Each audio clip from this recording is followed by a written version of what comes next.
Okay, welcome back, FFG. This is still Bill Butler. I'm still the regional manager in Phoenix, Arizona.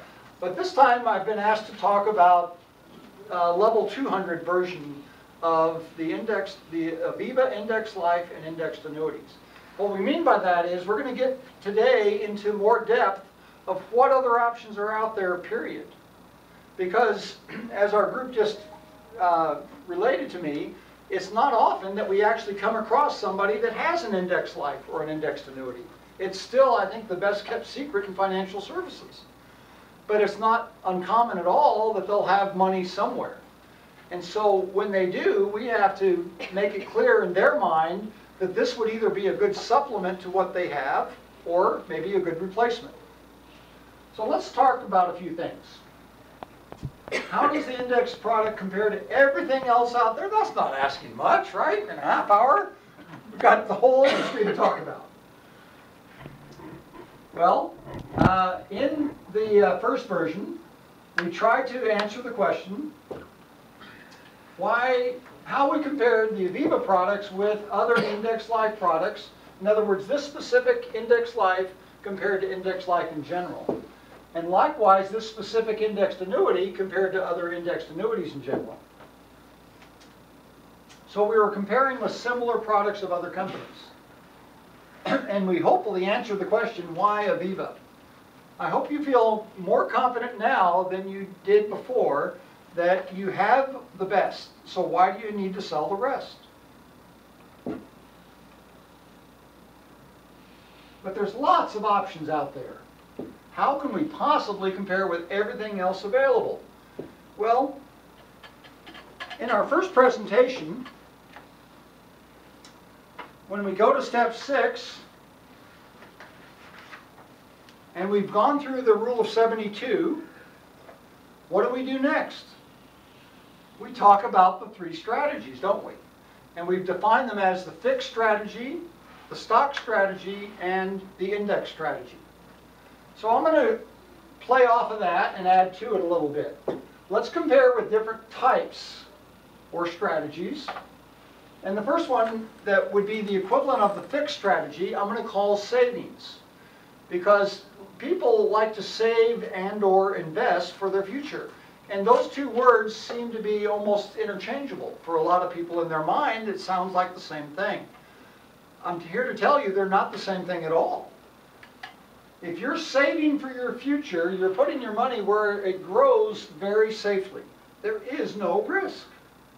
That would be good, right? Who wants to lose money?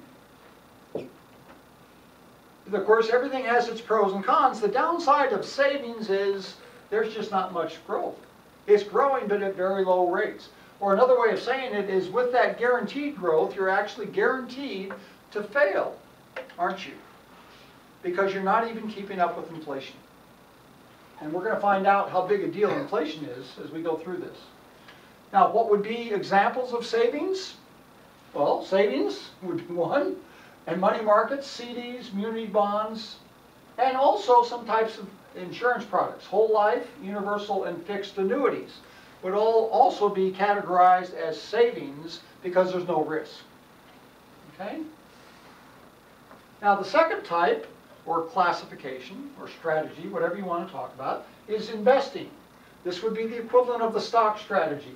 Investing is where you have a plus of good growth potential. I would say 10, 15, maybe even 20% in the good years. The problem is, of course, with the higher growth means higher risk. And so there's pros and cons, aren't there, for everything. What would be examples of investments? Stocks, mutual funds, 401ks, IRAs, Roths, SEPs. And what are all of these except the stocks and mutual funds? These are tax umbrellas that make these mutual funds into a qualified plan. And qualified plans make the mutual funds grow tax deferred because normally they're in the tax column each year. Now, there's a few other things in the investment category, and that would be in terms of the insurance products, would be variable life and variable annuities.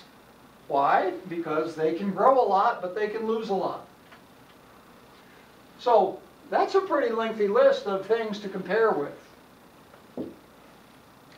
There's one last type that I want to compare with, and this is going to be the toughest one. Because now we're talking about the perfect product, the perfect savings plan. What would be the pros of a perfect plan? Well, it would have good growth potential, wouldn't it? And what would be the cons? Well, it's perfect. There are no cons. There's just more pros. No risk, no taxes, no fees. Wouldn't that be perfect? Sure it would. Of course, the problem is it's not reality. Everything has its pros and cons. However, we're going to still compare to that as a standard. You know, we recently watched the Olympics. Did you all get involved with that? Yeah. Okay, wasn't that exciting? Did you notice on a lot of the events like gymnastics and diving, they actually, before the event, would publish or put up on the scoreboard what the perfect score is. They can't possibly do better than that score based on what level of difficulty there is and the specific moves they're going to do. It varied from one person to another, didn't it? But let's say their perfect score was 16.5, they couldn't possibly do that. And nobody ever did perfect, did they? What they would do is start deducting from that. So we're going to sort of use the Olympic approach here on scoring and see how we do compared to perfect. And also how the savings and the investments do compared to that. Wouldn't that be interesting? Go like this. All right. So let's see. Well, first of all, let's identify what I call the investment dilemma. The investment dilemma is not certainly which of these three benefits, growth, safety, and tax-free, you'd want to have. Again, like we talked about in the last segment, everybody wants all three of those if they know and understand how important they are. The dilemma is, which are you willing to live without? And why is that a very real dilemma? Because most everything out there is going to make you give up at least one of those three benefits. So let's consider the options. I'm going to give you a quick overview of a lot of other things that are out there. 20 of them to be specific. And which of those three benefits they provide. For example, if growth was important to you, here's a long list. Okay? 10 things that can give you 10%, 15, maybe even 20% in a good year. Of course, the problem is none of these have guarantees. That's a bit of a problem because now that means you're giving up safety. Okay? And when the market takes a nosedive, like it occasionally does, you remember back in 2008, right? Heck of a nosedive. Well, a lot of people move money, a lot of money from this column over here to this column. Why? Because they want to stop the bleeding. And they do, but at the expense of growth. So now they're giving up growth because they don't have that anymore. You're not going to lose money in these things, but you're not going to make much in either. And you still don't have tax-free. So out of the 20 most popular places, 15 of them, 3/4 of them, are making you give up 2 out of the 3 benefits. Now, if it hurts to give up 1, it should be downright painful to give up 2. But people are because they don't know what other options they have. Now, here's a shorter list where you can have safety and tax-free. And we talked about the whole life and universal life, and muni bonds would fit into this category. The problem is you're still giving up growth. And then the shortest list yet is growth and tax-free. Variable life and Roth IRAs can both give you good growth in the good years and tax-free when you take it out. Of course, the problem is you're giving up safety. So is there anything that offers all three? All of them are missing at least one of those 3 benefits, aren't they? And many of them are missing 2 out of 3. Now, the index products, how does that fit into the mix? Well, remember, index products come in 2 versions. The first one is growth, safety, and tax-deferred benefits, and that would be the indexed annuity, wouldn't it? And then you have growth, safety, and tax-free, which is the indexed life. And if you'll remember, that's the 3 things that people want the most. So at that point, the choice is, which of these 3 benefits are you going to give up? Or are you going to consider the one that offers all 3? Even if life insurance wasn't on your radar screen as a retirement plan. Now, let's look back in history. I mentioned inflation earlier. That's a factor in the wealth formula. And it's one that's overlooked as not being that important. Let's put it in perspective. Here's a look back of in the Wall Street roller coaster over the last 12 years. This is the Dow Jones performance. Look at this. In January of 2000 and in November of 2011, 12 years later, the market is exactly where it was 12 years earlier. Or is it? Because 12 years of inflation has gone by. You've been on a heck of a roller coaster ride to end up back where you started, and yet you're further back than when you started. Because with inflation, which grew at 31% over those 12 years, this $12,000 actually is worth $8,000. So you actually lost a third of your purchasing power. How does that make you feel? Okay? Another way of looking at it is you would have had to grow by 31% over 12 years to $15,400 just to have the same purchasing power that you did 12 years ago. But it didn't do that, did it? So a lot of people invest to hedge against inflation, to outpace inflation. But that only works if the production is there. And then certainly there were some years where it grew a lot. Problem is, there were other years where it lost a lot. Let's look at some other things that are out there. There's very few things that are really growing really well right now in this economy, isn't there? The stock market is that, you know, that roller coaster ride where we don't know if we're going to make money or lose money. Real estate's losing money. A lot of things are. But gold, now there's a place you've probably been hearing it advertised a lot. That's the hot market right now, gold.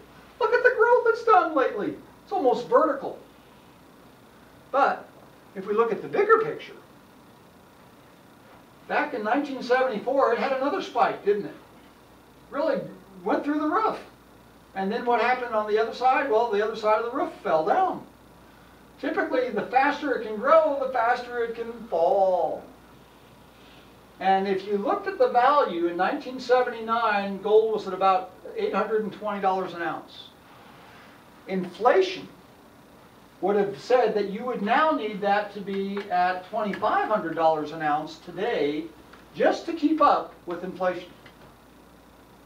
Now, with all this dramatic growth, explosive growth, it's still only at $1,900 an ounce. That's a long way short of inflation, with the possibility and the likelihood that there's going to fall off the other side of that precipice at any time. Now, I'm not trying to knock gold or anything else. I believe everything has its pros and its cons. I just want our clients to understand the pros and the cons of what they have and what the other options are. So we can work as a consultant more than a salesperson. Let's look at something else that a lot of people back in the, well, I tell you, in 2000 to 2002, the market was taking another nosedive, wasn't it? But when the market was going down, what was going up? Real estate. That was the hot ticket then. Everybody thought, look at this house value, it's going to grow to this, and it did. Over 6 years, it just almost more than doubled. Of course, the problem was people forgot that real estate is cyclical as well. What can go up can also come down unless there's guarantees against it. And so it did. And interestingly enough, over the next 6 years, it's right back to about where it was 10 years earlier. So how much money did your house make you? Not a lot. Let's see what else is out there. For you sports fans, here's an analogy. I would suggest to you that the money game is the most important game you will ever play. More important than any basketball or tennis game or football game or baseball game that you'll ever play. And the reason is because it takes so doggone long to play. 40 years for most of us. And the problem with that is now we're up in our 60s and the game's over. And if we've won the game, we can afford to take the rest of our life off and have an enjoyable lifestyle. The problem is if we've lost the game, we don't have time for another one. Who has another 40 years when you're starting at 60-something? So you've got to win the game the first time. Now, to win in most sporting games, you only have to do well in two areas, offense and defense. Of course, that's pretty much the whole thing, isn't it? Well, the equivalent of offense is rate of return. That's how you're going to grow and score the points, make your money. And the equivalent of defense is taxes. Just like we talk about in our book. You have to outpace inflation and you have to minimize taxes. So if you think about it in terms of rate of return, there's three possibilities. You can have growth. I would define that as 10% or better growth potential. You can have safety, which I define as no risk at all. And you can have both together. Gordon, let me ask you, what's important to you? Growth, safety, or both? Both. Good answer! I prompted him to say it. Okay, now what about taxes? There's three possibilities there. Colton, would you rather pay taxes now, later, or never? Never. Oh, you guys are right on top of everything. Okay, so that means that the best scenario would be looking at both and never. Where do they intersect? The lower right-hand quadrant, right? Well, everybody wants their money there. That's where your money's working as hard for you, Brian, as you are for it. But let's see what the options are. Let's see where the chips fall. Oh, all of a sudden, there we've uncovered it. Look at this. In this upper left column, stocks, mutual funds, real estate, and options. Or if you want growth and tax later, you can do variable annuities, 401ks, IRAs, SEPs, etc. If you want growth and never taxed, you got an option there too. Actually, two of them, Roth IRAs and variable life. What about if you want safety? Safety and tax now would be money markets, CDs, savings, treasuries. How about safety and tax later? Fixed annuities and savings bonds. Safety and never taxed? Well, there's a couple of options there too. Muni bonds, whole life insurance, universal life insurance. Interestingly enough, there's no option available where you can have growth and safety and taxed now. They haven't figured one out yet. However, you can have growth and safety together and taxed later in the form of an indexed annuity. And both together and taxed never with the form of an indexed life. So isn't it interesting? This would be most people's first choice before they even saw the options. And this would be the choice, second choice. Out of all of the options on the board, we have the two best, most popular options covered before they even know it. Now imagine if on the first appointment you'd uncovered that they have maybe some mutual funds, and they have an old IRA, and they may have some muni bonds, and you could now go back and show them where their money falls after they've chosen which box they like. Okay? So that would be one analogy. Here's another analogy. This is called the risk-reward pyramid. It's a standard in the financial industry. And what it does is it evaluates, again, a bunch of places that you can save based on risk and reward, with the pinnacle being the highest risk and the foundation being the least risk. And of course, typically, the lower the risk, the lower the growth, right? So, let's look at some options. So at the top of the list, the most risky is commodities, followed by business ventures and limited partnerships, then raw land and speculative stocks. Lower quality bonds, real estate, investment real estate, blue chip stocks, high grade bonds, and mutual funds.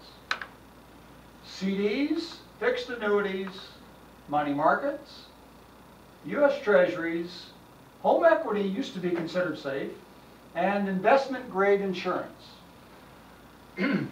Of those, only 3 out of the 16 passed the test of having some liquidity and some safety and some growth.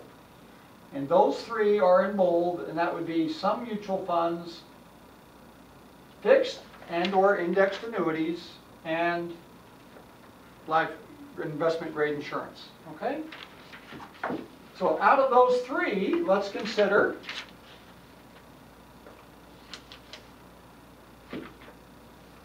here are the three that have some degree of liquidity, safety, and growth. Let's see how they're taxed. Okay, they've got these three benefits up here. Those are good things, right? Liquidity, safety, and growth. The mutual funds are taxed now, meaning each year. If they make you money this year, you get a 1099. On the other hand, the annuities are taxed later. Okay, with or without the IRA umbrella. And then the investment grade insurance means that it has investment growth potential and some degree of safety. And so the index life would be right there. And that's never taxed. Now when we make a statement that something is never taxed, let's make it real clear. We're talking about the growth on the money that you put in is never taxed. The contribution dollars themselves will be taxed either now or later, no matter where you put it. So, of a choice between tax now, later, and never, any preference? Never. You know what? Al, that's what most people pick. Here's our advice. Choose the financial product that will provide the most money when you need the money the most. And isn't that in your retirement years when you basically have stopped your income that you've been living on for 40 years, and now your whole financial future is contingent upon what is going to come back to you? Now, let's compare with qualified plans. This index life product can actually be compared to as an alternative to a 401k type of employee benefit. Okay? It's through a tax section called 162A. So we're going to talk about these qualified plans versus the 162A using the index life. Excuse me. The contribution dollars. Well, I've highlighted in green the advantages. There's an advantage over here for the qualified. The dollars that you put in as an employee are pre-tax. Over here they're after-tax. You don't get to write them off. Okay? But the dollars that the employer puts in is pre-tax in both cases. Not for the same reasons, but tax deductible in both cases. Contribution limits for a 401k is about $15,000 a year, no matter how much you want to put in, Colton. I know you're chomping to put in more than that. Okay? If you have a SEP, you could put in up to $25,000. Well, over here, you get to determine what the limit is instead of Uncle Sam. Might be very handy for people that have a lot of money to start saving. What about accessibility? Here, you can't touch it until you're 59 and a half, or there's a penalty and taxes. Pretty severe penalty. After 1 year or 2 years, depending on when the net cash value shows a value, you can access the money very quickly over here, if needed. Now, you don't want to access it unless you really need it. What about tax status? Well, this grows tax deferred. Okay, so you're postponing the taxes, aren't you?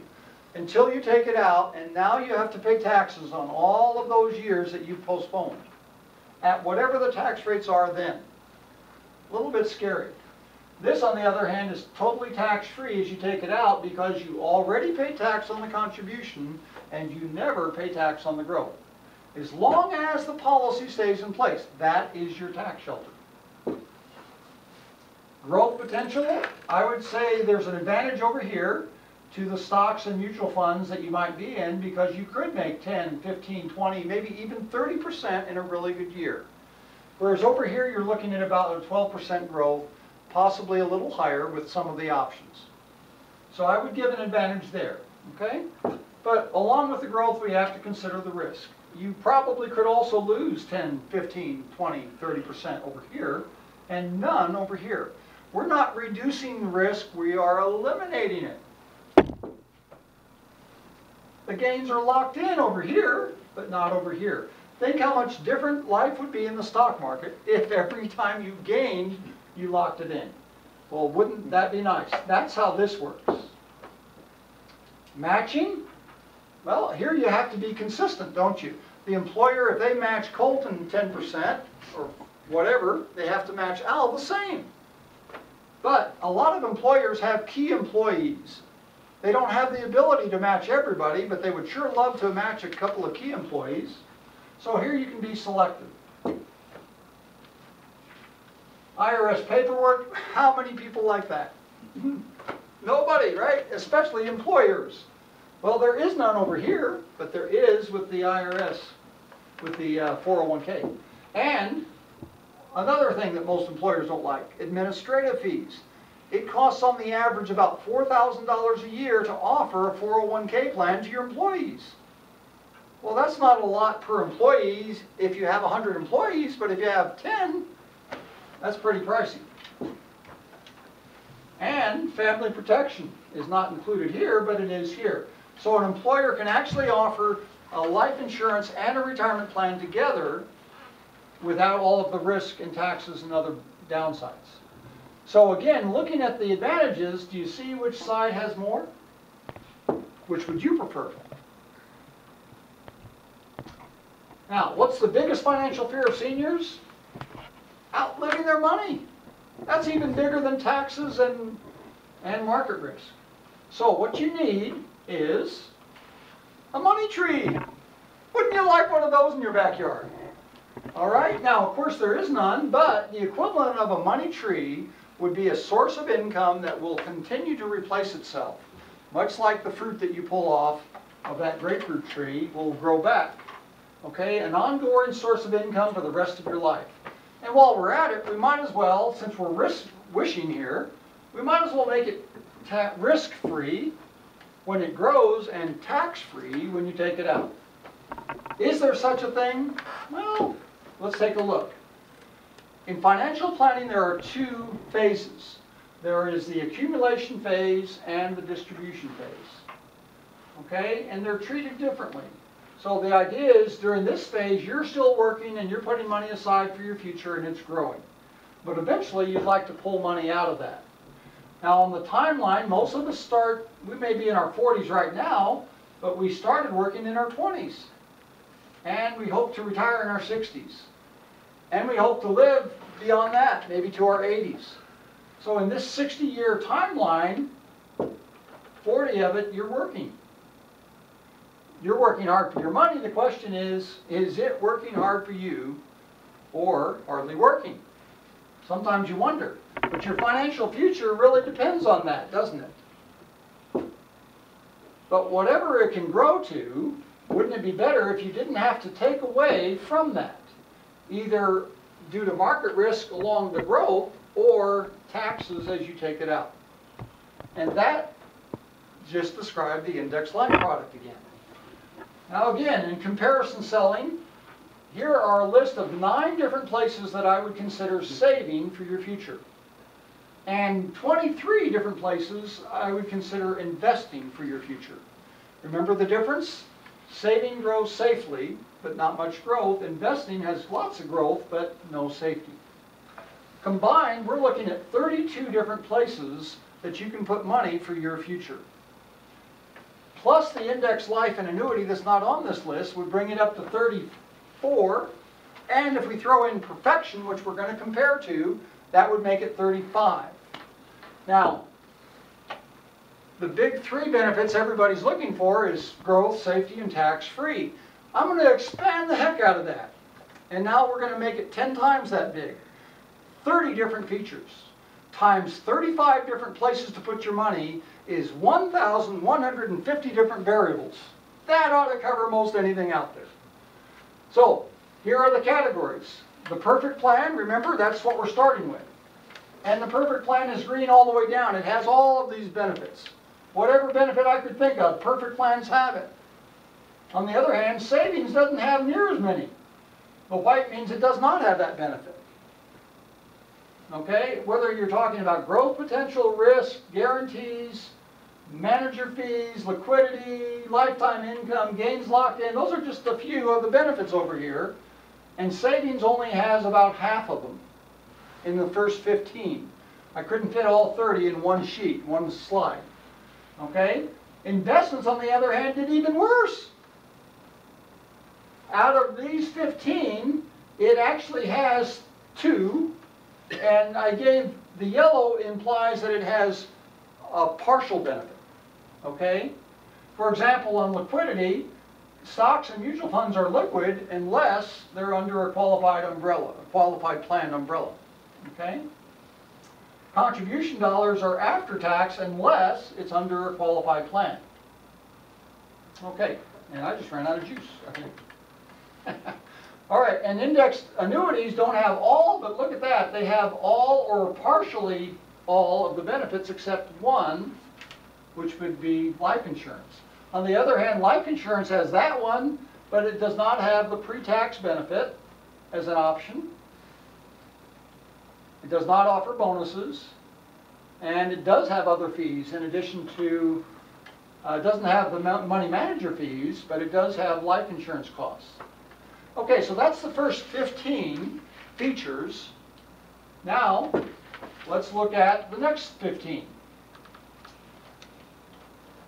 Okay, the perfect product again is over here on the left, and it has all of those 15, totaling 30. 30 out of 30, it's a perfect score. What else would you expect from a perfect product? That's the standard we have to compare to. On the other hand, the savings products that offer safety in this list only had 1 out of those 15 features, totaling 8 from both slides. 8 out of 30. What do you think? Are they in the medal hunt? Probably not. Okay? What about investments? Totaled 6 out of 30. That's not in the medal hunt either. On the other hand, investments, indexed annuities, totaled 23 out of these 30 features. And indexed life came in with the gold medal at 25.5 out of 30. It's not perfect, but you don't have to be perfect to get a gold medal.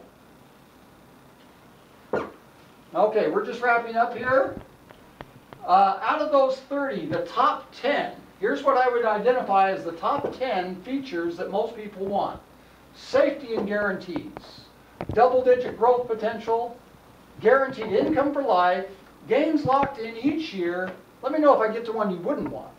Tax-deferred growth and tax-free access, a company with strength and history, no costs or fees, self-completing, and accessibility and flexibility. If you need it before retirement or if you need to adjust up or down, wouldn't you agree that that's a pretty good top 10 list? Out of the thousands of people I've met with over the years, and yes, I have been doing this a while, this is the top 10 wish list that I hear most often. Out of those, a perfect product would be a perfect 10. It'd have all 10. But let's see how we do, the indexed life and the indexed annuity does on these 10 features and compare it to the most popular versions of investing, which would be IRAs and 401ks, and CDs would probably be the most popular savings option. And what you see here is where that means they didn't get that benefit. So in the investing side, they got a whopping 2 out of the top 10. Now keep in mind, that's where a lot of people have their money that you're meeting with.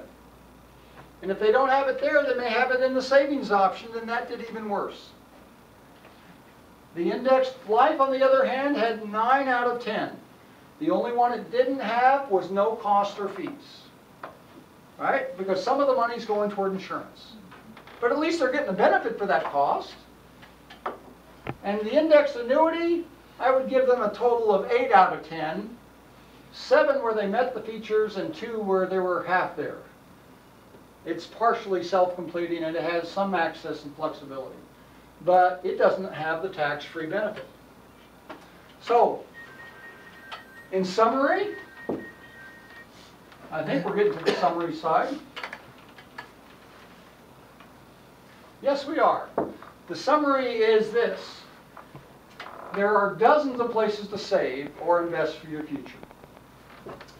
We believe that in educating people on how money works, and a reminder, there's 3 things here that add to your future wealth and 3 that subtract from it.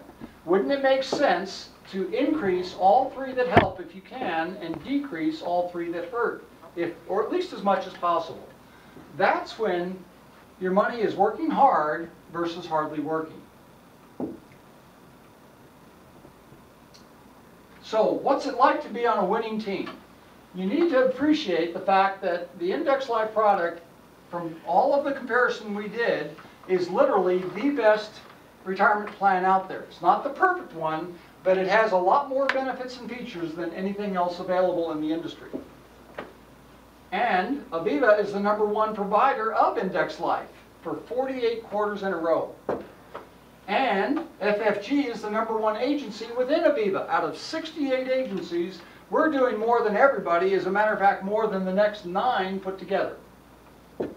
That's what you call a winning team. So what I'm trying to get across is you can share our solutions with confidence, and you can help Americans become financially independent. And isn't that our mission statement? Thank you.